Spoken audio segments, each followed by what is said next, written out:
வாழ்க வளமுடன் வணக்கம். ஒரு சின்ன MDF போர்டு, அது மேலே கொஞ்சம் சன் போர்டு, அப்புறம் அக்ரலிக் ஷீட், இது மூணே வச்சு இது பண்ண அப்படின்னு சொன்னால் உங்களால் நம்ப முடியுமா? ஆமாங்க, கொஞ்சம் லைட்டெல்லாம் செட் பண்ணி அதை கொஞ்சம் கிராண்டாக காமிச்சேன். ஃபஸ்ட்டு நான் சன் போர்டு எடுத்துக்கிட்டேன். சன் போர்டுனா சார்ட் பேப்பரை விட கொஞ்சம் திக்காக இருக்கும், அவ்வளோதான். அதை எடுத்துக்கிட்டு அதை வந்து ஷெல்ஃப் மாதிரி நான் அரேஞ்ச் பண்ணிக்கிட்டேன். இது என்னென்னா மினியேச்சர் கீ ஹோல்டர் நான் பண்ணிகிட்ருக்கேன். அரேஞ்ச் பண்ணிவிட்டு அதில் கொஞ்சம் டெக்கரேஷனுக்காக கோல்டு பென்னை வச்சு நான் வந்து ஃபுல்லாக அதை பார்டரை கொடுத்துட்டேன். இதையும் கோல்டு பெயிண்டில் பெயிண்ட் பண்ணிட்டேன்.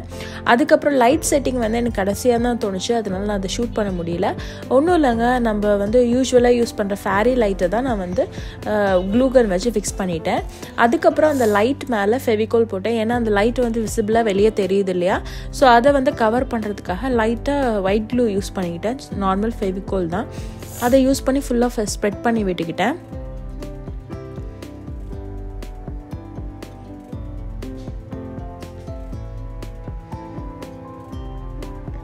அதுக்கப்புறம் அது மேலே கொஞ்சம் ஸ்ப்ரிங்கிள்ஸ், அப்புறம் கொஞ்சம் பீட்ஸ் இதெல்லாம் போட்டு பின்னாடி பேக்ரவுண்டை நீட்டாக செட் பண்ணிக்கிட்டேன். எனக்கு இந்த பேக்ரவுண்ட் ரொம்பவே பிடிச்சிருந்தது, ரெயின்போ கலரில் இருந்தது.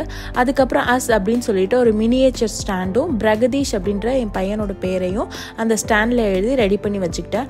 அப்புறம் எங்களோட லைஃப் ஜேர்னியோட குட்டி குட்டி ஃபோட்டோ, இது வந்து எங்களோட ஆனிவர்சரி டேட்டை வந்து நான் வந்து ஃப்ரேம் பண்ணி வச்சுக்கிட்டேன்.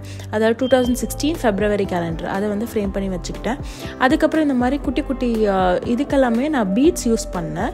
இந்த ஃப்ளவர் வேஸ் மாதிரி இருக்கிறது வந்து ஒரு பீடு, அதில் வந்து ஃப்ளவர்ஸ் வச்சு யூஸ் பண்ணேன். ஸோ இது வந்து பார்க்கவே பர்ஃபெக்டாக வந்திருந்தது, லைட்டும் நல்லா ஒர்க் ஆச்சு. அதுக்கப்புறம் ஃபைனல் டச்சாக இதை வந்து கவர் பண்ணுறதுக்கு நான் வந்து அக்ரலிக் ஷீட்டை எடுத்து கவர் பண்ணிக்கிட்டேன். இது நார்மல் ஷாப்பில், கிராஃப்ட் ஷாப்லலாம் கிடைக்கும் உங்களுக்கு. ஏன்னா இது போட்டால் கொஞ்சம் தூசி படியாமல் இருக்கும், மெயின்டெனன்ஸ் ஈஸியாக அதுக்காக. அதுக்கப்புறம் கீழே வந்து கீஸ் மாட்டுற மாதிரி கீ ஹோல்டர் அதெல்லாம் ஃபிக்ஸ் பண்ணிக்கிட்டேன். ஸோ அதெல்லாம் என்னால் ப்ரீஃபாக ஷூட் பண்ண முடியல, ஸோ அதனால் கொஞ்சம் கொஞ்சமாக ஷூட் பண்ணேன். இந்த கிஃப்ட்டு வந்து என்னோடய ஆனிவர்சரிக்காக நான் பண்ணேன். இது ரொம்பவே பிடிச்சிருந்தது, என் கணவருக்கும் ரொம்ப பிடிச்சிருந்தது, என் குழந்தைக்கும் ரொம்ப பிடிச்சிருந்தது. இது வந்து எங்களோட கம்ப்ளீட் லைஃப் ஸ்டோரி. கல்யாணத்துக்கு முன்னாடி எடுத்த ஃபோட்டோலேருந்து இப்போ கரண்ட்டாக எடுத்த ஃபோட்டோ வரைக்கும் எல்லாத்தையுமே மினியேச்சரில் பண்ணி வச்சுருந்தேன். ஸோ இந்த கிஃப்ட்டை பற்றி நீங்கள் என்ன நினைக்கிறீங்க அப்படின்றத மறக்காமல் கமெண்ட் செக்ஷனில் சொல்லுங்கள். நான் பண்ணதுலேயே எனக்கு ரொம்ப ஃபேவரட்டான கிஃப்ட்னா இதுதான் சொல்லுவேன்.